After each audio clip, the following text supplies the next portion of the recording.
नमस्कार सगळ्यांना. यश life coach या युट्यूब चॅनलवर सर्वांचे स्वागत आहे. आपल्या समोर दिसतो आहे तो विषय आहे दासबोध संबंधी. तर तो या चॅनलवर कसा?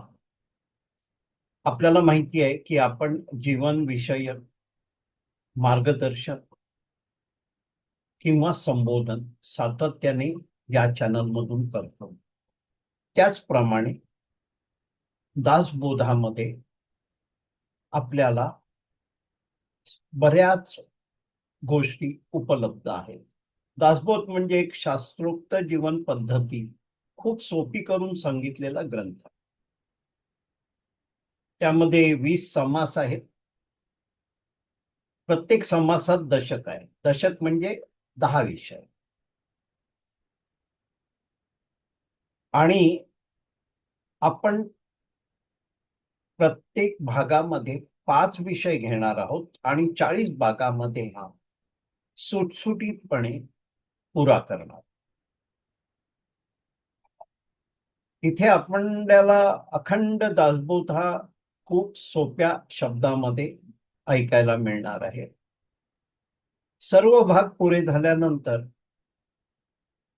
सर्व 40च्या 40 भागाचं डिस्क्रिप्शन मध्ये लिंक असणार आहे.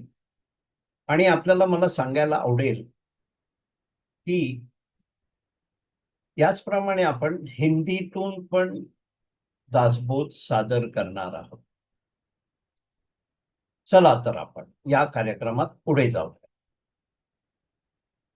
सादर करीत आहेत ज्ञानी आणि अनुभवी डॉक्टर शुभदाताई खटावकर. त्यांची थोडक्यात ओळख म्हणजे डॉक्टर शुभदा खटावकर, माजी मुख्याध्यापिका, MA BEd PhD. प्रबंधाचा विषय महादेवी वर्मा के काव्य में मानव मूल्य और दर्शन, मुंबई विद्यापीठ. समर्थ रामदास विद्यापीठाच्या 6 परीक्षा प्रथम आणि विशेष श्रेणीमध्ये उत्तीर्ण. 35 वर्षांपासून साप्ताहिक विवेक मुंबईसाठी हिंदी मराठी अनुवाद, लेखन, लेखांचे पुनर्लेखन व प्रूफ रिडिंग. अनेक हिंदी मराठी ग्रंथांचे तसेच पुस्तकांचे हिंदी मराठी अनुवाद. अनेक निबंध, कथा, कविता, पुस्तक परीक्षण यांचे लेखन. महाराष्ट्र राज्य उत्कृष्ट वाङ्मय निर्मिती पुरस्कार 1987-88. राष्ट्रीय आदर्श शिक्षक पुरस्कार 2001-2002 तत्कालीन राष्ट्रपती डॉक्टर APJ अब्दुल कलाम यांच्या शुभ हस्ते. 100 पेक्षा जास्ती पुरस्कार आणि 300-350 पेक्षा जास्ती सन्मान. संत साहित्यावर प्रवचने आणि अन्य विषयांवर व्याख्यान. सन्माननीय doctor Shubhadatai Khatavkar, life coach RK या युट्यूब चॅनलवरील दासबोधाची शिकवण या शृंखलेमध्ये आपले परत एकदा स्वागत आहे. आपल्या श्रावकांसाठी आपण आजचा विषय सांगूया. श्रावकांनो, आपल्याला माहिती आहे की आपण मराठीतून दासबोध, सहज सरळ सोपी जीवन पद्धती ही दासबोधाची शिकवण अभ्यासक डॉक्टर शुभदाताई खटावकर यांच्या वाणीतून ऐकत आहोत. आज आपल्याला विषय घ्यायचा आहे, त्याचा आहे भाग 16वा, दशक 8वा, मायोद्भव नाम ज्ञानदशक. यापैकी 6 ते 10 समास आपण घेणार आहोत. दुश्चित्त निरूपण, मोक्ष लक्षण, आत्मदर्शन, सिद्ध लक्षण, शून्यत्व लक्षण. डॉक्टर शुभदाताई, आपल्याला विनंती आहे की आजच्या कथनाला आपण आरंभ करावा. जय जय रघुवीर समर्थ. श्रीराम श्रीराम श्रीराम. आजच्या हनुमान जयंतीच्या अत्यंत मंगल पर्वामध्ये आज आपणांसमोर सादर होताना मला खूप आनंद होतो आहे. आणि आज आपण 8व्या दशकातल्या 6व्या समासाकडे वळणार आहोत. कर्माने आपली जी साधना आहे, आपली विचार पद्धती आहे, भगवंताजवळ जे जाणं आहे ते कसं सोपं व्हावं याकरता समर्थ हळूहळू आपल्याला या मार्गातल्या अडचणींचा उल्लेख आणि त्या कशा टाळायच्या याचं अत्यंत सुरेख मार्गदर्शन करतात. या 6व्या समासाचं जे शीर्षक आहे तेच मुळे आहे दुश्चित्त निरूपण. दुष म्हणजे वाईट आणि चित्त म्हणजे मन, की मनामध्ये ज्या वाईट प्रवृत्ती, वासना, विषय, कल्पना त्याविषयीचं निरूपण इथे समर्थांना अत्यंत महत्वाचं वाटतं. या समासामध्ये श्री समर्थ एका गहन प्रश्नाचा ओहापोह करतायत. ते म्हणतात की अनेकांना संत संगतीचा लाभ होतो, ती खूप काळ टिकतेही, पण ते म्हणतात अशापैकी अत्यंत हाताच्या बोटावर मोजणाऱ्या लोकांना ब्रह्मदर्शन होते. ही वास्तविकता पाहिल्यानंतर याचं उत्तर असे का, असा प्रश्न उभा करून समर्थ आपल्याला सांगतात की संत समागम लाभल्यानंतर, हा प्रश्न अत्यंत महत्वाचा आहे आणि तो समर्थांच्या मनात उभा राहिला की संतांचा समागम म्हणजे संगती आपल्याला लाभली, पण प्रश्न हा आहे की ती संगती लाभल्यानंतर किती दिवसामध्ये आपल्याला ब्रह्मदर्शन घडले. या प्रश्नाचं अत्यंत सुस्पष्ट उत्तर इथे समर्थ आपल्याला देत आहेत. ते पहिला इथे उल्लेख करतात की संतांना समदृष्टी असते, म्हणजे संतांची दृष्टी म्हणजे भगवंताची दृष्टी. भगवंत जसा सगळ्यांकडे एकाच दृष्टीने पाहतो तसे इथे संतही पाहतात.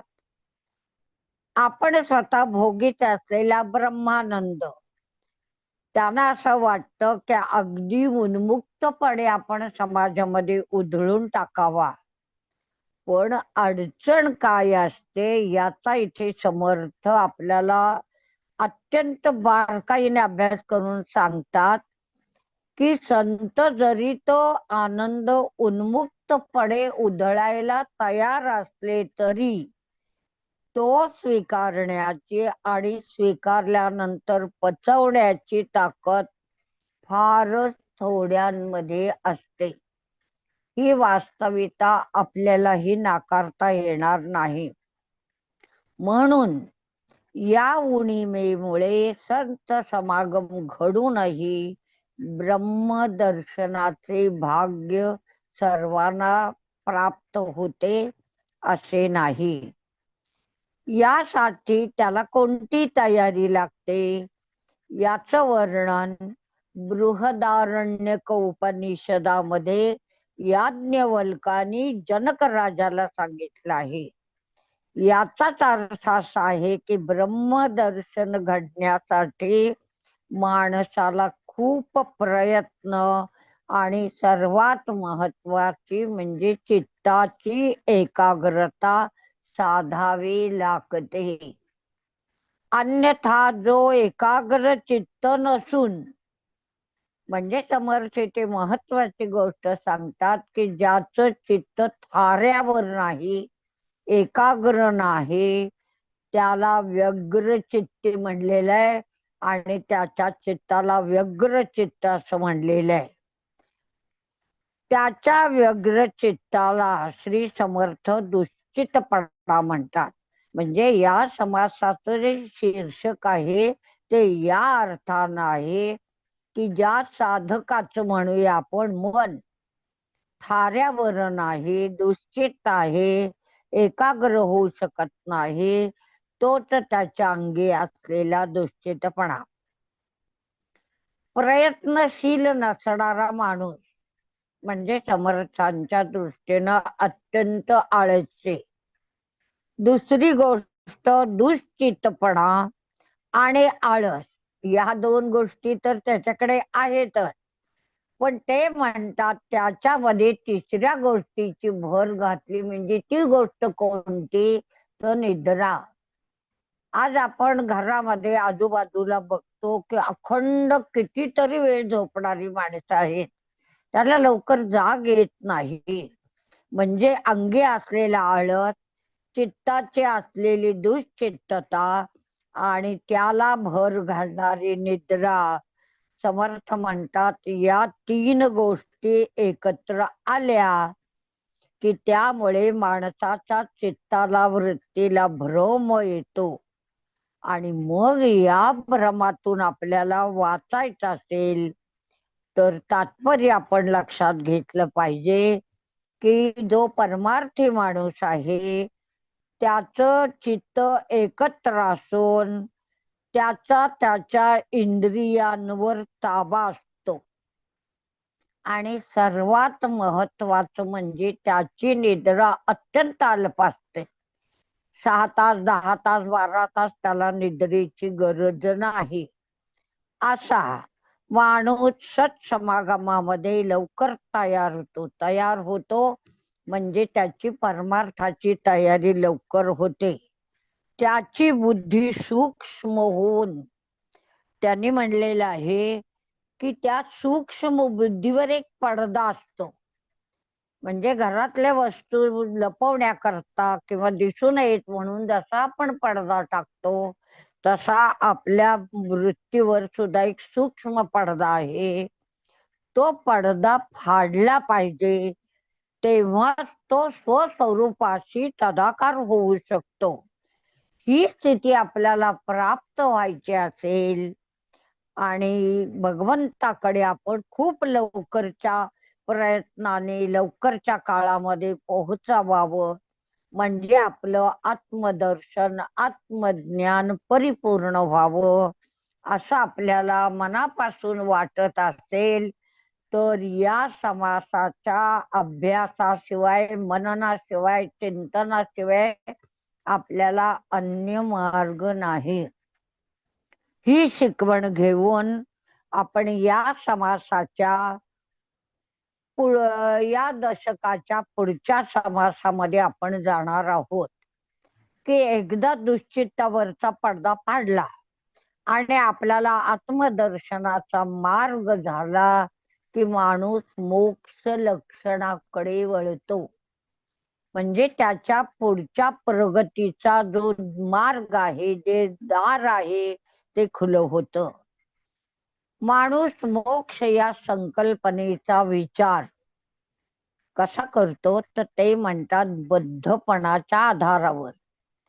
साधनेच्या 4 अवस्था आपण मागच्या समासामध्ये पाहिल्या. पहिली अवस्था आहे बद्धावस्था म्हणजे या निसर्गाच्या दृश्य विश्वाच्या आकर्षणामध्ये आपण अडकून गेलेले असतो. मग या वृत्तीचा मनावर पगडा असतानाच आपण मोक्षाची कल्पना करतो. मुळात बद्ध आणि मुक्त हे शब्द परस्पर संबंधित असेच आहेत. कारण जो बद्ध असतो तोच मुक्ततेचा विचार करतो ना, कारण ज्याला ठेच लागते तोच दगड उचलणार. साधू संत हेच स्पष्ट करतात की मानवाच्या बद्धतेच्या मुळाशी त्यानेच केलेले संकल्प कार्यरत असतात.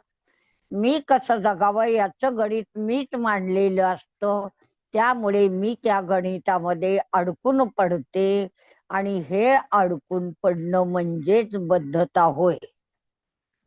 त्याला आत्मस्वरूपाचे पूर्णतः झालेले विस्मरण आणि यातून तरारलेली देहबुद्धी, म्हणजे आत्मबुद्धी जेव्हा अजिबात काम करत नाही तेव्हा जी बुद्धी काम करते तिला समर्थ देहबुद्धी म्हणतात. मग त्यामुळे सगळेच विश्व त्याला विपरीत भासू लागते, दिसू लागते. मी देह आहे ही भावना प्रबल झाल्याने त्याच्या मनामध्ये नकोची भावना प्रचंड वाढली. वासनेच्या मुळे त्याला 84 लक्ष योनींचा प्रवास घडतो. त्यात चुकून मानव देह म्हणजे आता मिळालेला मानव देह नीट वापरला नाही तर समर्थ म्हणतात तो मिळेल याची पुन्हा शाश्वती नाही. म्हणजे चुकून मिळालेला मानव देह ही जी संधी आहे ही संधी एकदाच मिळते, पुन्हा प्राप्त होईल याची खात्री नाही. परंतु मानव देह प्राप्त झाल्यानंतर संत संगतीने आपले संकल्पांचे बंधन सोडवून त्यातून मुक्त होता येते. खूप मोठं तत्वज्ञान आहे. सहज आणि सोप्या पद्धतीने आपल्याला ते निवारून नेता येणार आहे. परंतु समर्थ म्हणतात यात जर चुकलास तर हे शरीर वाया जाते. म्हणजे मिळालेला मनुष्य धर्म देह सगळं फुकट जात. पुन्हा मानव जन्म मिळेल हा भरोसा नसतो.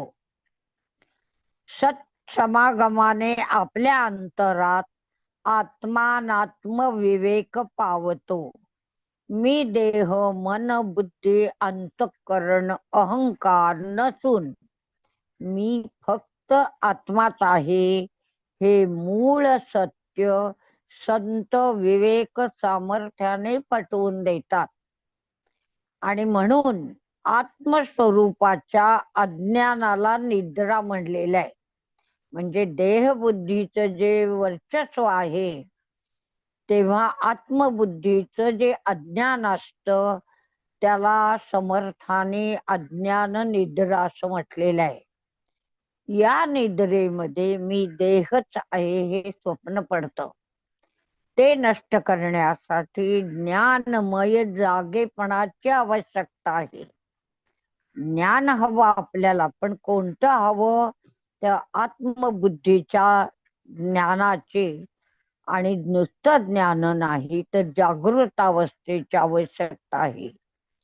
संतांचे खरे कार्य काय असेल तर विवेकाच्या उपायाने जीवाला या निद्रेतून जागे करणे. संत आपल्याला जे ऐकवतात, जो उपदेश करतात, त्या उपदेशामागे त्यांची विवेकाची जी काही उपाय योजना आहे त्याने ते आपल्या जीवाला म्हणजे आपल्या सामान्य माणसाला जीवाच्या निद्रेतून म्हणजे देहबुद्धीतून जागे करतात. ज्यांच्या अंतःकरणामध्ये हा विवेक स्थिरावतो, नुसता निर्माण होत नाही तर ही भावना दृढ होते, त्यांची या बंधनातून ते म्हणाले त्वरित मुक्तता होते.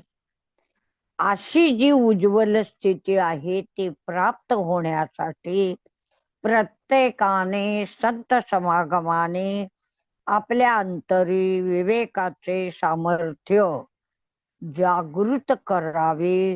हीच या समासाची भरभरून दिलेली शिकवण आहे, जिचा आपण आपल्या अंतरी स्वीकार करून आपला जीवन प्रवास अत्यंत सुखकर करावा. पुढचा जो समास आहे तो आहे आत्मदर्शन. म्हणजे एकदा अविवेकाचा पडदा हटला आणि आपली बुद्धी आत्मदर्शनाकडे वळली की आपल्याला आत्मदर्शन होणार हे निश्चित. संत समागमाचे त्यांनी महत्व तर सतत सांगितलं. पुढे ते म्हणतात की संत समागमाने अनेक सर्वोत्तम गोष्टींचा बोध होतो, परंतु त्यातल्या परमार्थाला उपयुक्त गोष्टी साधकाने स्वतः निवडून काढावे. म्हणजे ही निरक्षीर विवेक बुद्धी साधकाजवळ असली पाहिजे आणि त्यातून आवश्यक असणाऱ्या गोष्टी निवडणं हे त्याचं महान कार्य आहे. संतांची अशी वचनं आहेत की स्वानंद घन आत्मा तो मीच आहे. परब्रह्म मीच आहे. म्हणजे संत जेव्हा अशी वाक्य म्हणतात, ही साधकाने लक्षात ठेवावीत, ध्यानात ठेवावीत आणि सत्समागमाने हे ज्ञान आणि ज्ञात होते काय, तर आपण मूळ परमात्म स्वरूप आहोत.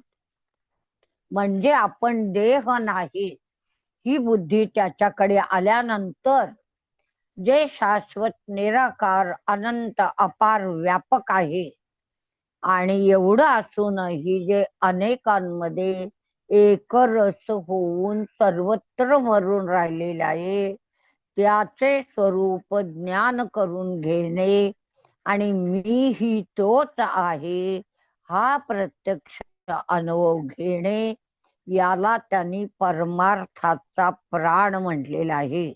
आपल्या प्रत्येकामध्ये समर्थ आपल्याला हे पटवून देतात की दोन मी आहेत. आपल्याला दिसत असला एक मी तरी समर्थाने केलेला अभ्यास कसा परिपूर्ण आहे ते इथे आपल्याला पटवून देतात. एक खरा मी आणि एक खोटा मी. खरा मी म्हणजे आत्मबुद्धीला परमार्थाला महत्व देणारा आणि खोटा मी म्हणजे देहबुद्धीमध्ये या दृश्य जगामध्ये अडकून पडणारा. मग यामुळे काय होतं, असे दोन मी वावरत असल्यामुळे परंतु जर आपण नीट विचार केला तर देहबुद्धीने बलाढ्य झालेला खोटा मी पूर्णतः लयाला घालवल्याशिवाय मी ते खरे दिमाखदार किंवा ऐश्वर्यदायी स्वरूप आहे ते प्रकट होणारच नाही. अर्थात खोटा मी नाहीसा करण्यासाठी भगवंताच्या चरणी त्याला आपण समर्पित होणं हाच सर्वोत्तम मार्ग इथे आपल्याला समर्थ सांगतात. यालाच त्याने आत्मनिवेदन भक्ती म्हटलेलं आहे. आत्मनिवेदनाच्या राजमार्गाने गेल्यावर खोट्या मीचा लय आणि खऱ्या मीचे प्रगटीकरण 100% सत्य आहे. मग परमात्म स्वरूपाचे ज्ञानास विलंबन आहे. देवाला पाहायला जाणार साधक अशा रीतीने देवरूप होऊनच गेला तर त्याला देव आणि आपण याच्यामध्ये काहीही वेगळं होणार नाही.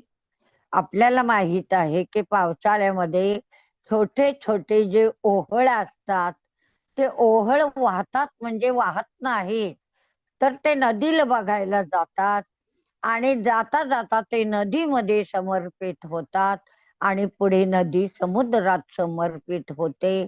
म्हणजे कुणाचंही अस्तित्व उरत नाही. तीच गोष्ट इथे आपल्याला लागू आहे. अर्थात अशी वृत्ती आणि कृती आनंद घन तो मीच आहे अशीच झाल्याशिवाय राहणार नाही. आणि म्हणून प्रत्येकाने हे संत वचन आपल्या मनी पूर्ण बिंबवावे. तसे स्थूल सूक्ष्म कारण आणि महाकरण असे 4 देह आपल्याला आहेत आणि साधना शक्तीने या 4ही देहांचा आपल्याला लोप करायचा आहे. म्हणजे कोणत्याही प्रकारची देहबुद्धी उरणार नाही. शास्त्र प्रचिती आणि गुरु प्रचिती आणि आत्मप्रचिती एकच असल्याचा स्वानुभव इथे आपल्याला मिळतो आणि तो घेण्याकरता आपल्याला आत्मज्ञानाच्या सामर्थ्याने देहात असूनही विदेही अवस्था धारण करायची आहे. असे आत्मज्ञान दृश्याचा पूर्ण निराश करून मी परब्रह्म स्वरूप अशा साक्षात्काराने निसंग परमात्म्याला जडलेला संग सुटतो आणि अद्वैताचा लागलेलं द्वैत विरून जात. अनंताचा अंतवंताशी, अनंत म्हणजे ज्याला अंत नाही आणि अंतवंत म्हणजे मनुष्य की ज्याला शेवट आहे.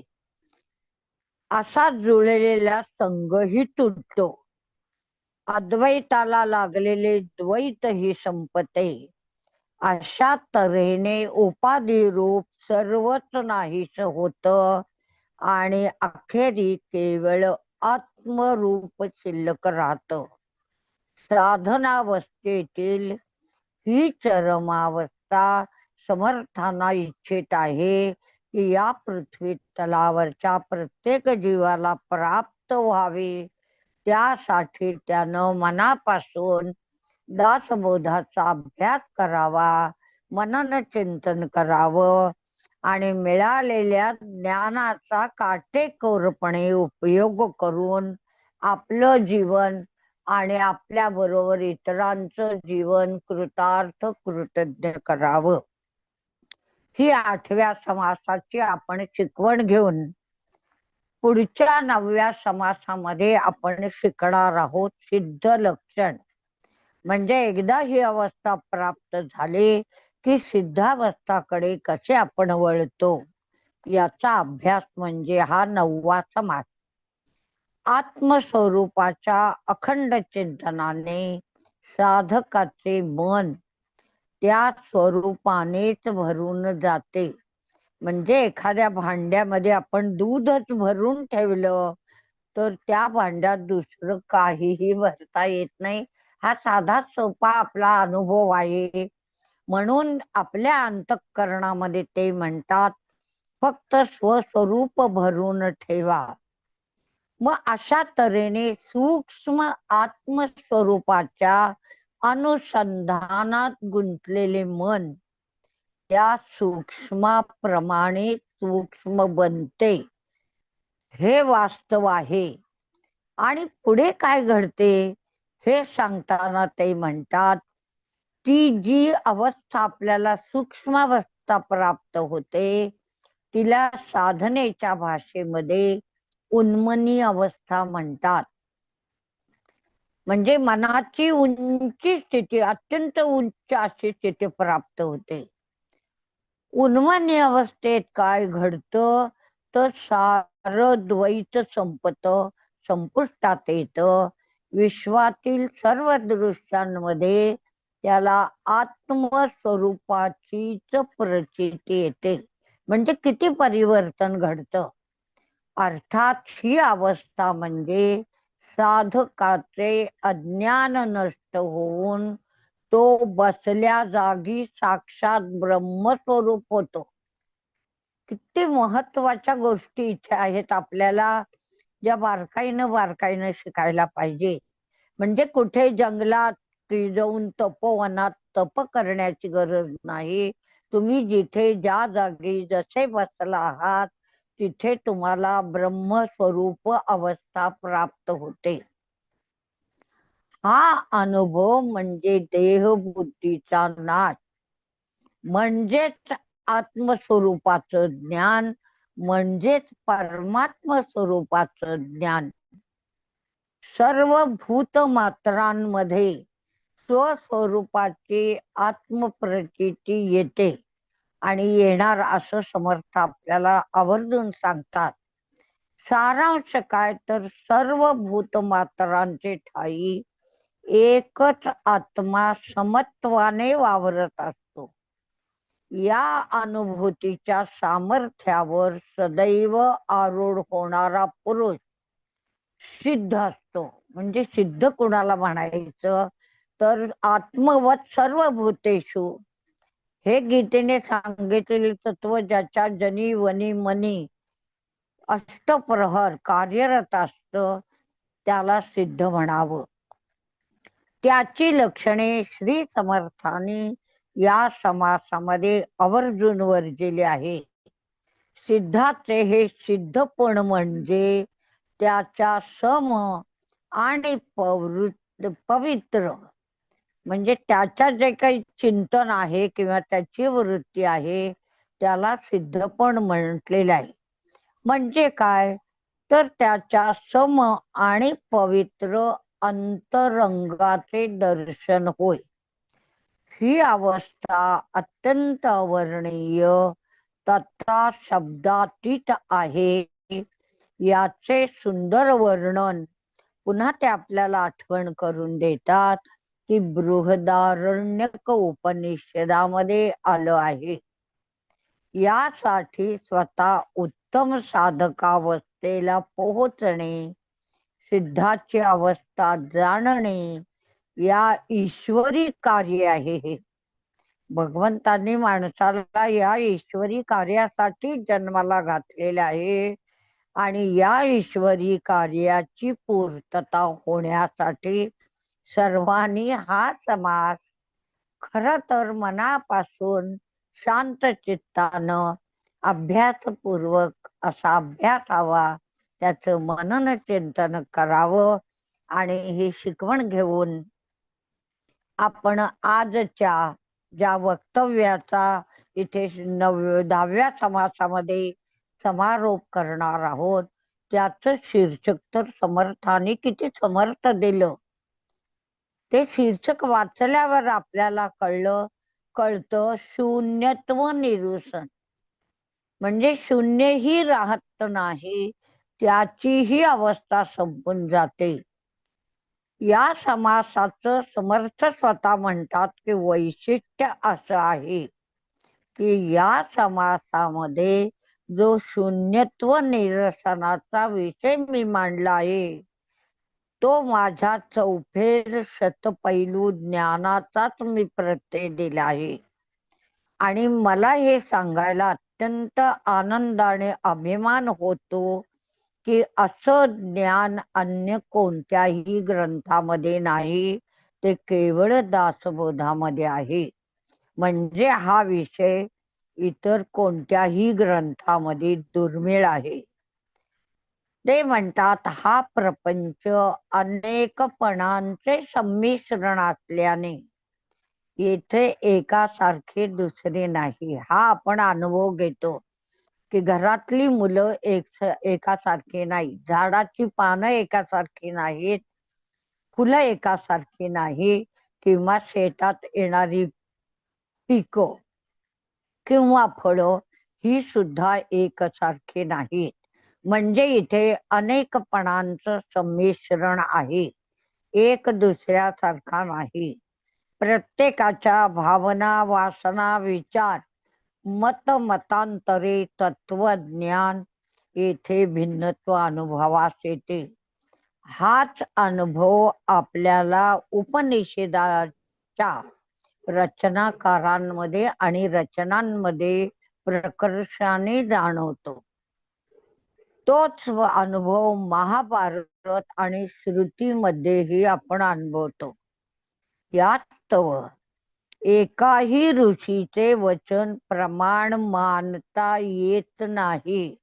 म्हणजे एवढा अभ्यास केला तरी कोणत्या निष्कर्षावर जावं याच्यावर आपलं एकमत होत नाही. म्हणून या समस्येतून बाहेर पडण्यासाठी आपण थोर पुरुष ज्या मार्गाने गेले तोच पंथ आक्रमावा. खूप सुंदर सांगितलेलं आहे की ज्या मार्गाने महापुरुष गेले त्या मार्गावर आपली पावलं आपण आक्रमित पुढे जावं. कारण त्यासारखा परमार्थाच्या मार्गावर पुढे नेणारा आणि संगती देणारा अत्यंत सुरक्षित आणि निश्चित फलदाता राजमार्ग अन्य नाही. आणि म्हणून त्या मार्गावर का जायचं, एवढा अभ्यास केला तरी शेवटी निचोड म्हणजे रहस्य काय, तर जे सत्पुरुष ज्या मार्गाने गेले, महापुरुष ज्या मार्गाने गेले त्याच मार्गावर आपण अग्रेसर होऊया. हे अत्यंत मोलाची, आपल्याला आवश्यक असलेली आणि आपल्या जीवनाचं सोनं करणारी अशी जी गोष्ट आहे ती साधक, वाचक, पाठक, चिंतक आणि दासबोधावर प्रेम करणाऱ्या सगळ्यांनी स्वीकारावे. आणि पुढे आपण जाण्यासाठी आपल्याला भगवंताचा आशीर्वाद तर रोजच दर क्षणी हवा आहे. तो घेऊन आपण आजचं हे जे काही वक्तव्य होतं, कथन होतं, ते इथे आपण संपवित आहोत. जय जय रघुवीर समर्थ श्रीराम श्रीराम श्रीराम. डॉक्टर शुभदाताई, तुम्हाला माझं नमन आहे. आपला दासबोधाचा अखंड अभ्यास संक्षिप्त करून सोप्या भाषेत आमच्या समोर मांडण्याची जी तुमची क्षमता आहे, त्यासाठी आपला खूप खूप आभारी आहे. तसेच सर्व श्रावक याचा लाभ घेतील याची मला खात्री आहे. सर्वांना विनंती आहे की आपल्या परिवारातील आणि परिचयातील प्रत्येक व्यक्तीपर्यंत हा दासबोधाची शिकवण पोहोचवा, अशी आपल्याला विनंती आहे. डॉक्टर शुभदाताई, आपलं बहुमूल्य ज्ञान आणि बहुमूल्य वेळ या योगदानासाठी आपले खूप खूप आभारी आहोत. त्याचबरोबर सर्व श्रावकांचेही खूप खूप आभारी आहोत आणि आजच्या या शृंखलेमध्ये आपण इथे थांबतो.